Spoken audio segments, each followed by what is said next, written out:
Hello children, आज हम Hindi grammar का पाठ 14 जिसका नाम है संधि, इसको मैं आपको पढ़कर समझाऊंगी।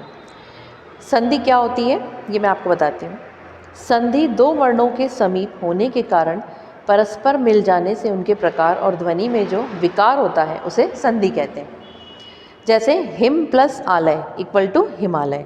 देखिए संधि क्या होती है, दो वर्णों के समीप होने के कारण, मतलब दो वर्ण होते हैं उनके पास में, समीप यानी पास में होने के कारण परस्पर मिल जाने से उनके प्रकार और ध्वनि में जो विकार होता है उसको क्या कहते हैं, संधि कहते हैं। देखिए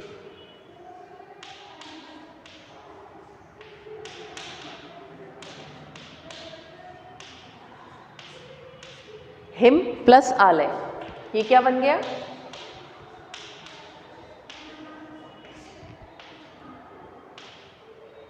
हिमालय।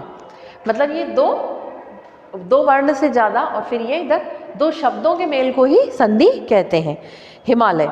संधि के मुख्य भेद, संधि तीन प्रकार की होती है। संधि कितने प्रकार की होती है, तीन प्रकार की होती है, स्वर, व्यंजन और विसर्ग। तो पहली है इसमें स्वर संधि। यहाँ हम केवल स्वर संधि का ही विस्तार से अध्ययन करेंगे। देखिए स्वर संधि, दो स्वरों के मेल को स्वर संधि कहते हैं। जैसे विद्या प्लस आलय इक्वल टू विद्यालय, दो स्वरों के मेल उनको क्या कहते हैं, संधि कहते हैं, स्वर संधि। जैसे विद्या प्लस आलय,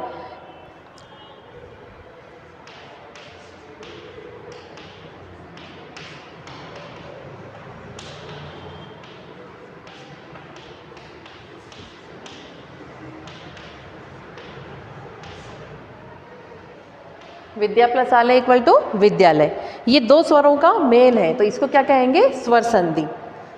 फिर देखिए आपका स्वर संधि के भेद, स्वर संधि के भी भेद होते हैं। स्वर संधि के निम्नलिखित 5 भेद हैं, दीर्घ संधि, गुण संधि, वृद्धि संधि, यण संधि और आदि संधि। तो पहली है दीर्घ संधि। अ, आ, ई, उ, ऋषि से परे यदि सजातीय स्वर हो, अर्थात अ, आ, ई, उ, र आदि हो तो सजातीय स्वर मिलकर दीर्घ स्वर हो जाते हैं। मतलब ये सजातीय स्वर मिलकर क्या हो जाते हैं, दीर्घ बड़े स्वर बन जाते हैं। अ से आ से परे आ हो तो आ, ई हो तो ई, उ से परे उ। अब ये देखिए अ प्लस अ, दो आ मिलने पे क्या बन जाएगा, आ। एक आ प्लस अ इक्वल टू आ। जब दो अ मिले तो क्या बन गया, आ बन गया।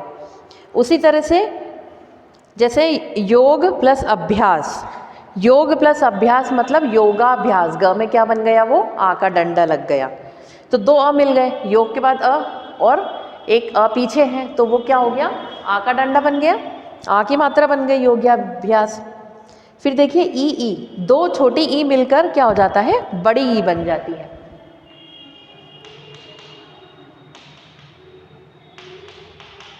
ये दो छोटी ई मिलकर बन गई बड़ी ई। तो इसमें देखिए जैसे कवि प्लस इंद्र, यहां छोटी ई की मात्रा लग रही है लेकिन ई भी लगा है पीछे, कविंद्र। क्या आपका क्या हो गई, बड़ी ई की मात्रा, छोटी ई की मात्रा जो थी वो बड़ी ई में परिवर्तित हो गई। फिर आपका दो ऊ और ऊ बनकर क्या हो जाता है, बड़ा ऊ बन जाता है। एक बड़ा ऊ प्लस छोटा ऊ इक्वल टू बड़ा ऊ बन जाता है। फिर आपके नेक्स्ट है इसमें गुण संधि, आ से परे ई, ए, उ।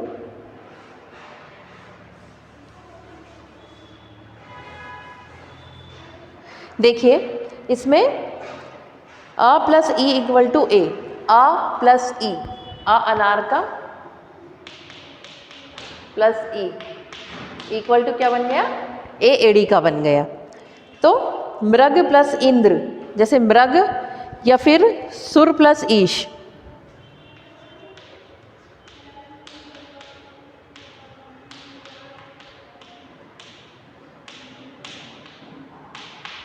ये देखिए इसमें आ और ई,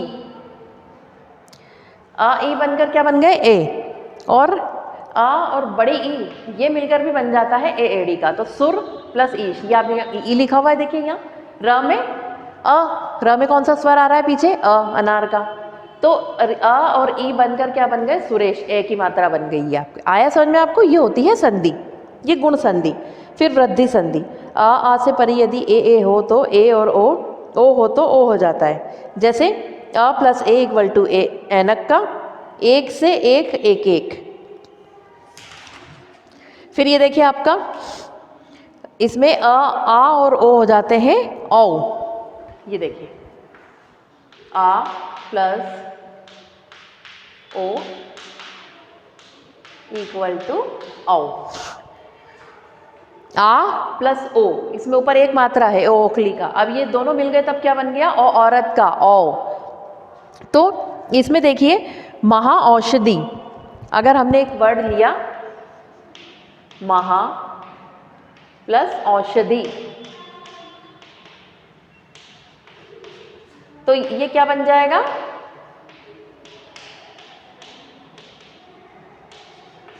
महौषधि, मतलब महाऔषधि।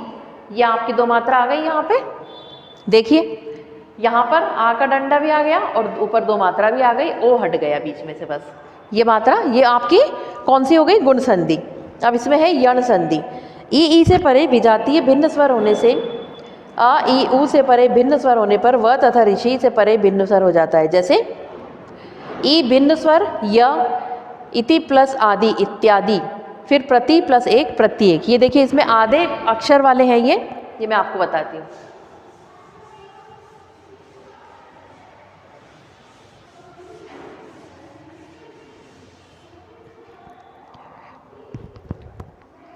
देखिए प्रति प्लस एक,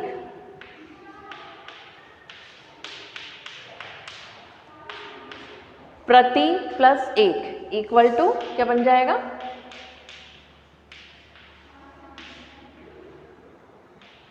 प्रत्येक। आधा ता हो गया, य में एक ही मात्रा आ गई यहाँ पर, और क प्रत्येक, प्रति प्लस एक इक्वल टू हो गया प्रत्येक। इसमें बहुत सारे ऐसे वर्ड है, मात्र प्लस ईस, मातृश, आपका इति प्लस आदि इत्यादि, तो ये आपकी कौन सी हो गई, यण संधि हो गई। फिर आदि संधि, ए और ओ से परे यदि कोई स्वर हो तो क्रम से ए का आय, ए का आय, ओ का औ तथा औ का आव हो जाता है। इसमें देखिए जैसे गे प्लस अक, अब मैं आपको बताती हूँ, देखिए गे प्लस अक, अब ये क्या बनेगा बताइए आप मुझे, गे प्लस अक, ये बन जाएगा गायक। ग उसमें आ गया, ए हट के ये क्या बन गया, आ की मात्रा बन गई, य अय और क वैसा का वैसा, तो ये क्या बन गया, गायक। इसमें आपको देखिए ये दिया हुआ है यहाँ पर कि ए की मात्रा क्या बन जाएगी, आय बन जाएगा, तो आय अपने पास आ गया ना, ये रहा, और उसमें ए की मात्रा लगी हुई थी, तो आपका इसी तरह से न नायक बन जाएगा, न प्लस अक नायक, और आपके न प्लस अन नैन नयन, ये बन जाएंगे। तो आपको ये कौन सी संधि हो गई, आदि संधि। ये क्या किसके प्रकार है, स्वर संधि के 5 प्रकार है ये, दीर्घ संधि, गुण संधि, वृद्धि संधि, यण संधि और आदि संधि। इनको 2 वर्ड मिलाकर जो संधि बनती है, मतलब जो तीसरा वर्ड बनता है उसे हम क्या कहते हैं, संधि। तो स्टूडेंट आपको ये चैप्टर समझ में आ गया होगा। इस संधि में इस चैप्टर में आपको बताया गया है संधि क्या होती है। 2 वर्णों के मेल को या 2 शब्दों के मेल को हम संधि कहते हैं। और संधि के 3 प्रकार होते हैं, स्वर संधि, व्यंजन संधि और विसर्ग संधि। तो हमने यहाँ पर आज स्वर संधि के बारे में विस्तार से पढ़ा है। स्वर संधि के भी 5 प्रकार होते हैं, दीर्घ संधि, गुण संधि, वृद्धि संधि, यण संधि और आदि संधि। आपको ये चैप्टर समझ में आ गया होगा। इस चैप्टर की बुक की एक्सरसाइज में फिल करके आपको व्हाट्सएप पे सेंड कर दूंगी और इसके क्वेश्चन आंसर आपको रिटर्न में सेंड कर दिए जाएंगे, जिन्हें आपको हिंदी ग्रामर की कॉपी में नोट डाउन करना है। Thank you student.